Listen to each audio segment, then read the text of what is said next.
I think this is possibly the most anticipated video for me to film all year. This is the mid-year book freakout tag.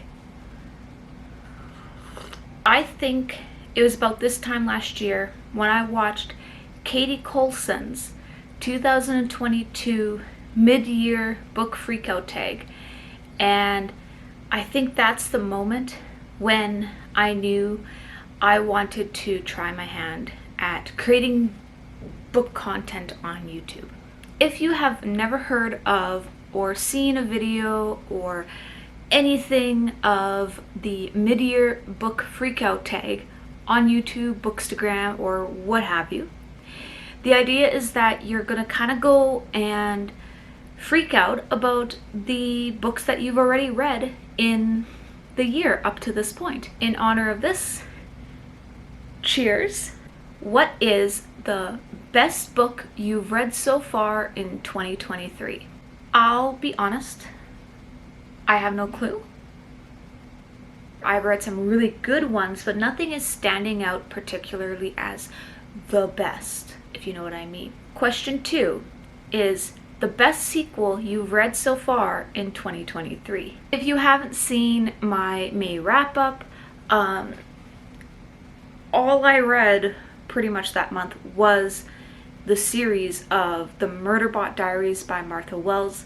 So I'm going to chalk up every single one of those to the best sequel so far that I've read in 2023, because that is also the only series that I have continuously gone and tackled this year so far. Question 3. What is a new release that you haven't read yet but you want to? I have a bunch of new releases that I want to read.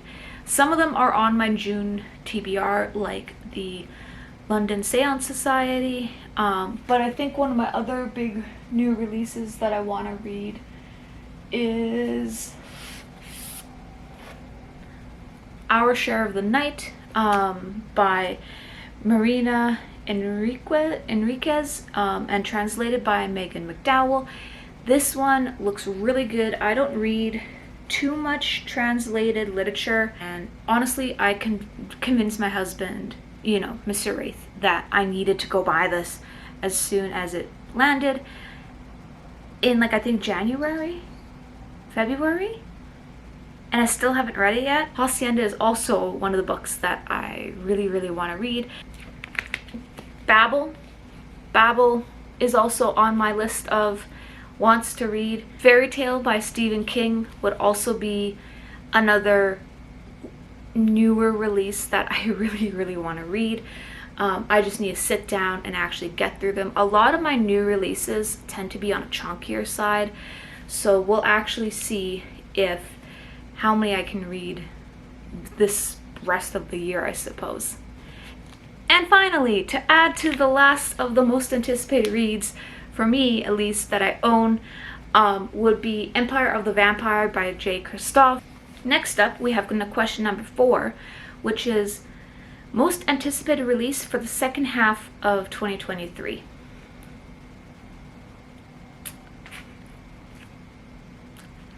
Yeah, there's a problem. I don't have a lot of books for the second half of the year that really inspired me. You know, I'm sure there are some, but there are so many books coming out that it is really hard, honestly, to keep track of them all.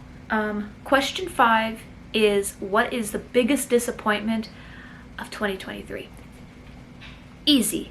Straight up, so easy. I read it in May and I was so disappointed, and I think I'm glad I got this book as a friggin' library book, because it was so fucking disappointing that I looked at Mr. Wraith and went, no. And I just about DNF'd it at like 60-70% because I was done with it at that point. But I thought, you know what, we're just going to push on. I almost DNF'd it. I probably should have DNF'd it. But either way, the biggest disappointment for me of 2023 for books that I've read this year is Brook by Tim Labon. What is the biggest surprise in the books that you have read in 2023? I don't know if there were actually any big, super big surprises this year. Oh, yes, there was one. I really enjoyed a middle grade dystopian. It's called Alone by Megan E. Freeman, and I just read it like last week or something. Really enjoyed it. It was different because it is meant for a middle grade reader. And I don't know, something about it just really got to me, and I think I'm gonna have to look into more middle grade books. Mystique, out of my coffee. Squeaky, what are you doing? What is your new favorite author of 2023? Newest favorite author for 2023 definitely is Martha Wells, hands down. I just really have loved the Murderbot Diaries. Her writing is amazing, and I think I'm going to continue reading on what she has written, because she has written quite a back list of books. I think the other author that I would say is a favorite, but not like as beloved for me as Martha Wells, would be Kate Kavari. She wrote the first book in the Saffron Everly Mysteries series, called A Botanist's Guide to Parties and Poisons, Mystique, out of the coffee. And it was really good. I really enjoyed it. I'm definitely looking forward to the next book in the series when it comes out. So I think those are two so far that have really been my favorite authors of the year. I don't know if there's any other ones that were fiction. Oh, but I do have one that is the author of a nonfiction book that I read this year. And so that is Mallory O'Meara. And she wrote The Lady from the Black Lagoon. And I listened to it as an audiobook, I think. And so basically this book talks about Hollywood monsters and the lost legacy of Melissa Patrick. And she was the one who created monsters like the monster from the Black Lagoon and a whole bunch of other big creatures that were really popular. And so I really love Ms. O'Meara's writing, and I've actually started listening to her podcast that I'll link down in the description below. And so I think if Mallory O'Meara comes out with another book, I am definitely going to read it. Newest fictional crush. I don't have any this year. That's awkward. Newest favorite character.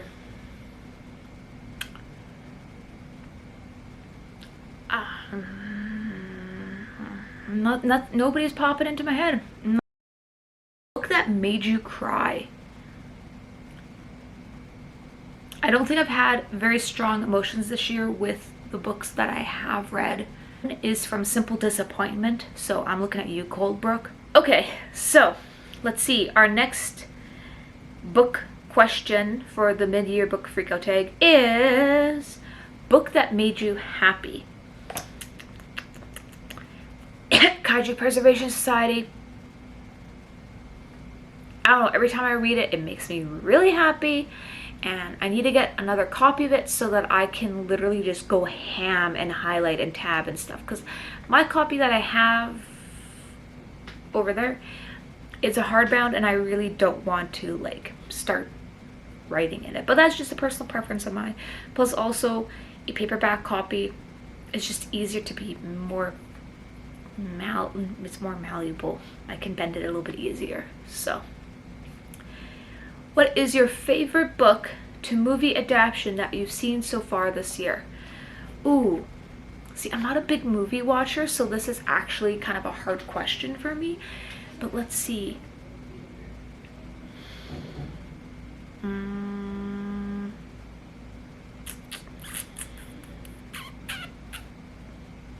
I don't know. I haven't been really keeping up with any of the big name movies, the last movie I'm really recollecting that I watched was Nope, and that was last year. Can't really say that I have read it or watched anything that was originally a book. And you know what? I'm kind of feeling a little disappointed in myself right now, actually. This was supposed to be a freaking out in happiness tag, not a freaking out and oh crap, I'm a horrible booktuber tag. Anyways, let's continue. I can roll around in my self-pity later about this. Favorite post or video you've written / filmed this year? I don't know. I think one of my favorites that I created was my video called I Brought Some Books Home ... Summer Edition, and it was when I went to the library. We're gonna go with that one because I really truly enjoyed not just filming it, but the books that I was talking about with you guys, and then also of course making a thumbnail. So I guess that'll have to be that. Most beautiful book you've bought this year is the second last question. Oof.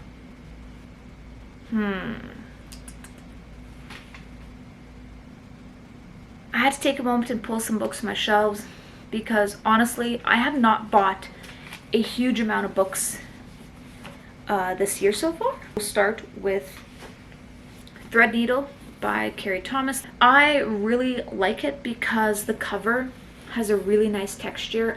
The threading and the art on it are actually raised, and so for me it's a really nice texture. I have this thing where if it looks like it's supposed to have texture, my brain apparently expects it to have texture. So the first book that I think is the most beautiful because it does have texture is Threadneedle by Carrie Thomas. The Hobbit, this is the 75th anniversary edition, and I just really truly love the artwork on this. It is tiny, it is small, but it's cute and it's mine. The Vampire Weekend, not to be mixed up with the band, but Vampire Weekend by Mike Chen. I just really, the art, like, I don't know, the lines, just something about this just makes that I really, really like. And in fact, there's like a tiny little corgi. I don't know if you can see that. I don't know if my camera will focus on that. But there's like a tiny little corgi right there. And I just think that's fun. It's simple. It's just something about it. London Seance Society. First of all, because I got the fancy edging, I really like the aesthetic of how this is supposed to be taking place in the 18th century, and you can really definitely tell that by the cover. Again, it also has a bit of texture to it, which I really, really, really like. Our Share of the Night. Look at that. Okay, it's the hand for me. Honestly, guys, it's like, look at it. Look at the nails and just the fact that there's fire coming out of the fingers. Like, love that. So definitely, it's simple. The contrast between just loving it, loving it. And also, if you ever get a chance to look closer at the cover, there is actual like texture in the skin of the hand. Like you can actually kind of see like the wrinkle, like the movement of the hand in it. And so I just truly, really, really, really, really, really love this. The final question of this book tag, the mid-year book freakout tag, is gonna give me an actual freakout. What books do you need to finish? What books do you really need to have read by the end of this year? Good friggin' Lord. There are honestly so many books that I need to read. And like, I'm not just talking about like, latest and greatest, but I'm talking about stuff that I'm really actively thinking, hey, this was popular when I, like 10 years ago, and they're kind of making a comeback now. And so I really need to read them. And so I guess, for example, I have never read the Percy Jackson series. So that has to be remedied. I need to finish, obviously, the books that I have bought this year. I need to catch up on Fairy Tale by Stephen King, his latest release. I have not read the Good Girl's Guide to Murder trilogy. I have not read the Inheritance Games trilogy, even though I do have it here. I have the first book, but I haven't got the second book or the third book. Like, honestly, this question is kind of putting me into a crisis mode. I hope my mid-year freakout about all the books and so little time and all the books that I have to read so far to just get through this year has given you a little bit of enjoyment for the day. I did have fun making this video, don't worry, but also, oh god, the existential crisis that I'm going to have later on today about this is peak crisis mode. As I have my crisis, why don't you, dear viewer, if you have gotten this far, put down one of your books that you want to read this upcoming year, and I will also tag Katie Colson's video from last year in 2022 that inspired me and made me really want to start doing this journey of becoming a booktuber. So I'm going to link her video down below. Check the description down below, and while you're at it, press the subscribe button if you haven't done so already, because I really want to pass 50. I'm at 30 right now as we're filming this, and I don't know, by the end of the year I would like to have 1,000 subscribers, but for that I need you, dear watcher, to join me on the other side of the page and hit that subscribe button. So I'll see you in the next video. Bye.